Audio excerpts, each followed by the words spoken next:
La sécurité, un thème central dans cette campagne, un sujet qui divise bien sûr les candidats.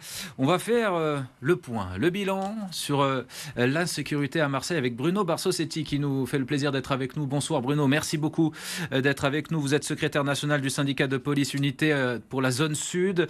C'est vrai que les chiffres dévoilés par la préfecture de police des Bouches-du-Rhône sont plutôt bons, hein. En tout cas, ils ont été dévoilés le 3 février dernier, les chiffres de l'année 2025. La délinquance générale est en baisse à Marseille.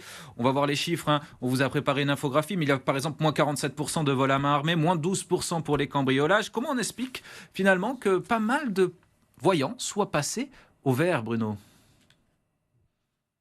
Oui, bonsoir. Alors déjà, c'est important d'appuyer ces chiffres sur le travail incessant de mes collègues de la police nationale qui font un travail remarquable avec très peu de moyens. J'insiste bien avec de moins en moins de moyens pour être efficaces et malgré tout, ils le sont.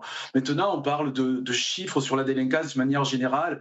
Si on rentre dans les détails, si on rentre dans les pourcentages, ce serait très très long, mais on peut en discuter. Il y a quand même des sujets aujourd'hui qui fâchent. Et sur la sécurité, on doit savoir aujourd'hui, même si on a de très très bons résultats à Marseille, on doit savoir anticiper. Vous savez, en France, à Marseille comme ailleurs, mais hein, on a tendance à être dans la réaction. Alors qu'il faut anticiper, il faut être dans l'action. Et je crois que l'action, et j'ai entendu parler dans le reportage de la police municipale, et je salue mes amis de la police municipale, mais ils ne sont pas dans le juridique, ils ne sont pas dans le judiciaire. Et j'ai envie de dire tant mieux pour eux, d'ailleurs. Mais pour nous, c'est regrettable de ne pas avoir plus de moyens parce que plus il y aura de policiers municipaux, plus il y aura d'interpellations et plus il y aura de dossiers à traiter. Hein, toute cette police, entre guillemets, invisible doit être présente et ultra présente. C'est-à-dire que, et là je m'adresse à l'ensemble de tous les candidats, parce que de toute façon, moi je ne suis pas impliqué politiquement, il n'y a pas de sujet pour unité, on ne soutient aucun candidat, mais ça ne doit pas être un sujet tabou. Ça ne doit pas être un sujet démago, la sécurité. La sécurité, ça ne peut pas s'appuyer sur des chiffres de plus de flics municipaux pour la sécurité. Oui, plus aussi de moyens à la police nationale. Et là, c'est le rôle du prochain maire de taper du poing sur la table et d'exiger que Marseille ait un renfort vraiment conséquent de flics nationaux pour pouvoir faire cette coordination justement entre le travail des policiers nationaux qui sont sur le terrain, le travail des policiers municipaux et bien sûr des enquêteurs qui sont asphyxiés par des procédures aujourd'hui. Et retenez bien ce que je vous dis, c'est important. Vous avez des procédures aujourd'hui qui ne sont pas traitées, qui sont frappées de prescription, non pas parce qu'on ne veut pas les traiter, mais parce qu'on n'en a même pas le temps. Et ça, c'est important pour les victimes, pour les citoyens qui nous regardent. Il y a la police visible, mais il y a toutes ces enquêtes et on a des comptes à rendre à la population. Et ça passe justement par ces enquêteurs qui sont en souffrance. C'est bien Bruno d'avoir votre point de vue sur cette police invisible qu'on ne peut pas forcément constater ni mesurer quand on n'est pas à l'intérieur. Toutefois, il y a eu quand même beaucoup d'actions visibles, notamment ces places nettes XXL dans le centre-ville de Marseille qui ont porté leurs fruits. Il y a eu un net recul de la délinquance et du trafic à Marseille dans le centre-ville. Alors, c'est très important de souligner, et vous faites bien, et d'ailleurs en début d'interview, je souligne l'engagement de mes collègues. Effectivement, vous avez cette police visible avec ces opérations place nette. Bon, c'est très très intéressant, mais personne n'est dupe. Il faudrait qu'on en fasse beaucoup plus, donc ça demande beaucoup plus de présence, ça demande beaucoup plus de policiers, ça a un coût. Hein, il faut quand même le comprendre. Ça a un coût, pourquoi? Parce qu'on ne va pas mobiliser tous les week-ends tous les policiers et gendarmes du département pour faire des opérations place nette. Vous savez que nous ne travaillons pas uniquement là-dessus, nous travaillons sur de nombreuses missions. Je pense aux accidents de la route, je pense à tout le quotidien. Lorsqu'on appelle le 17 police secours, on doit être disponible et on ne peut pas être disponible que sur les places nettes. Néanmoins, effectivement, ça a un intérêt. Après, si on veut aller au fond du sujet du narcotrafic, on sait très bien que ce n'est pas les opérations de place nette qui vont régler le problème, mais au moins, elles ont le mérite d'exister. Je rajouterai aussi, et je m'adresse à l'ensemble des candidats, Marseille aujourd'hui est sous-équipée en caméras de surveillance.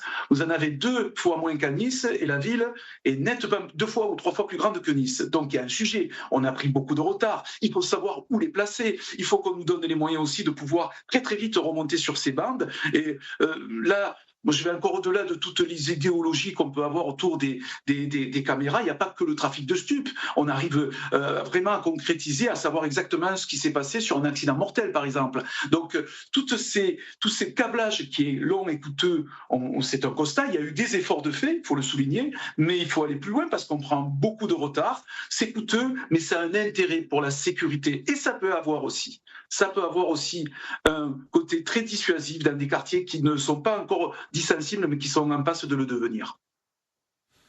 C'est vrai que c'était l'objet de ma prochaine question, Bruno Bartosetti, la question de la vidéosurveillance qui revient beaucoup dans les débats entre candidats. Certains veulent doubler leur nombre, d'autres n'en veulent pas plus, voire ne veulent pas les utiliser. Comment ces outils sont utilisés par la police? En quoi est-ce primordial d'en avoir d'autres, selon vous? Et encore faut-il pour cela que le parc de caméras soit bien géré en temps et en heure. Oui, en fait, si vous voulez, pour vous faire une comparaison avec Paris. Paris, vous avez un centre d'observation, en tout cas d'enquête, dans chaque arrondissement. Hein, à Marseille, vous avez un site par division. Vous en avez donc 3, division sud, division centre, division nord. Pour les enquêteurs, il faut être présent au bon moment parce que c'est très lourd.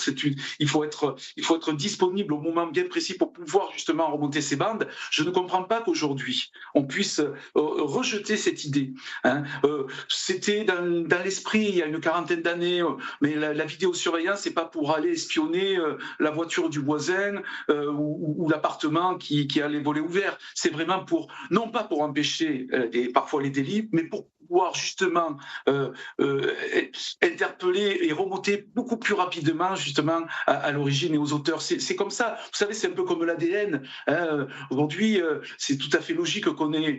bon, là, je sors un petit peu du sujet, mais qui est contre l'ADN? Il y a encore quelques années, on disait, ah oui, mais attention, on va être fiché. Mais de toute façon, on est fiché partout aujourd'hui, qu'on le veuille ou pas, de manière directe ou indirecte. Donc, pour revenir à ces caméras, l'idée n'est pas d'espionner, l'idée est de sécuriser. Et peu importe qu'on soit de gauche ou de droite, il faut aller beaucoup plus loin, il faut faire des efforts. On a pris beaucoup de retard. On en a parlé là, ces derniers temps des caméras, mais j'ai bien peur qu'après les municipales, eh bien, on éteigne un petit peu le sujet et ce serait fort regrettable.